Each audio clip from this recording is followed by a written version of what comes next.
جلیں گی علم و عمل کی شمع ہدایت النور کے ہی دم سے۔ شروع اللہ کے نام سے جو بہت مہربان نہایت رحم والا ہے۔ بتانا یہ ہے کہ حسین کس مقصد کے لیے اتنی بڑی قربانی دینے کے لیے کربلا میں آیا۔ پاگل تو نہیں تھا وہ، اس کو اپنی موت آنکھوں کے سامنے نظر آ رہی تھی، اس کو پتا تھا کہ میں بھی مارا جاؤں گا، میرا خاندان بھی مارا جائے گا، پھر بھی وہ موت کے منہ میں کودا ہے۔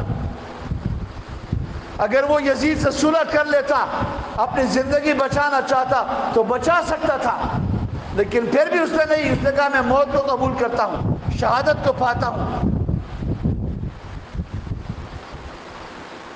تو یہ مسلمان یاد رکھ، تیرے مذہب کی تعلیم یہ ہے، تیرے دین کا پیغام یہ ہے کہ حسین کربلا کے میدان میں صرف اس لیے آیا تھا خلافت حق کو قائم کرنے کے لیے اور خلافت ناحق کو مٹانے کے لیے۔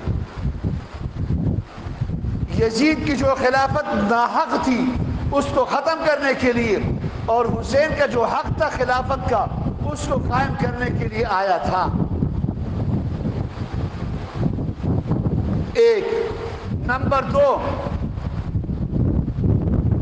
حضور صلی اللہ علیہ وسلم، خلفاء راشدین، صحابہ کرام کی جو خلافتیں شریعت کے مطابق تھی جب تک قائم تھی، یزید نہیں آیا تھا۔ یزید آنے کے بعد وہ ساری باتیں ختم ہو گئی تھی اور یزید نے وہ سب سنتیں مٹا دی تھی۔ حسین کربلا کے میدان میں ان سنتوں کو دوبارہ زندہ کرنے کے لیے آیا تھا۔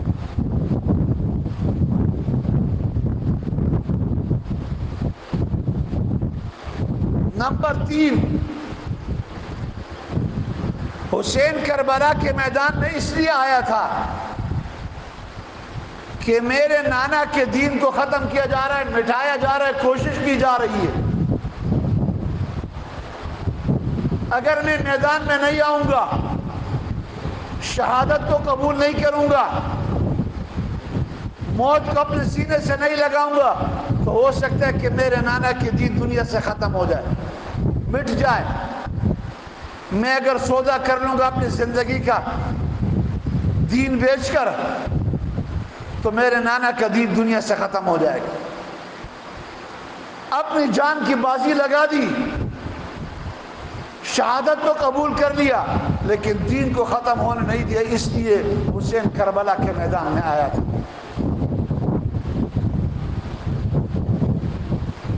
اب اگر ایک مسلمان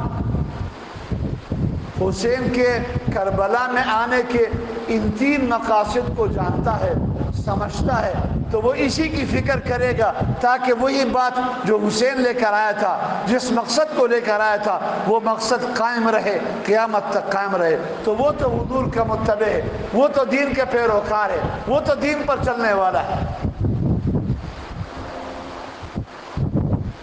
اور اگر ایک آدمی حسین پر رونے والا ہے، اس کی شہادت کا سوگ منانے والا ہے، تو ٹھیک ہے، حسین کی محبت اس کے دل میں ہوگی، وہ جانے، اللہ جانے، ہمارا اس سے کوئی واسطہ نہیں، نہ ہم اس سے پوچھتے نہ ہمیں وہ بتائے۔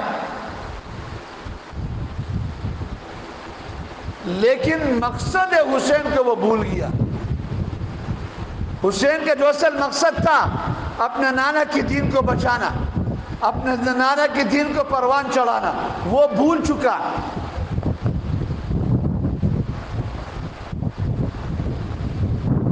یہ بالکل ایسے ہی ہے، ایک آدمی کو بھوک لگی ہو، میں اس کے سامنے روٹی پیش کر رہا ہوں اور دوسرا آدمی اس کو زہر پیش کر رہا ہو، تو وہ میرے کھانے کو، روٹی کو نہیں دیکھتا، بلکہ اپنے بھوک جلدی سے مٹانے کو دیکھتا ہے، اس کے ہاتھ پر جھپٹا مارتا ہے اور اس کے زہر کو اٹھا کے کھا جاتا ہے کہ کسی طرح بھی ہو میری بھوک مٹ جائے، لیکن اس سے اس کی جان جا رہی ہے، مر رہا ہے، وہ یہ نہیں دیکھتا۔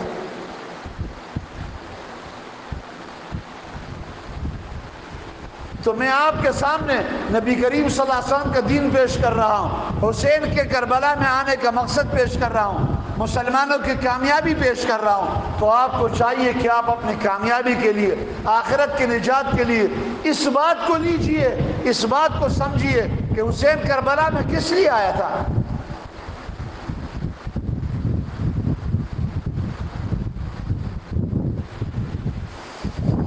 اس لیے پیارے مسلمانوں سے میری درخواست ہے کہ اللہ نے آپ کو عقل بھی دی ہے، شعور بھی دی ہے، سمجھ بھی دی ہے۔ ابھی فی الحال الحمدللہ آپ آزاد ہیں، خود مختار ہیں، اچھی طرح دین کو سمجھ سکتے ہیں، علماء کے پاس جا سکتے ہیں۔ اس سے پہلے کہ ایسا زمانہ آ جائے کہ اس ممبر پر بیٹھ کر آدمی حق بیان نہ کر سکے، اس سے پہلے اپنے دین کو سمجھ لو اور اس کو صحیح طور پر اپنے گھر کے اندر، اپنے نسل کے اندر جاری کر لو۔ اللہ پاک ہم سب کو عمل کی توفیق عطا فرمائے۔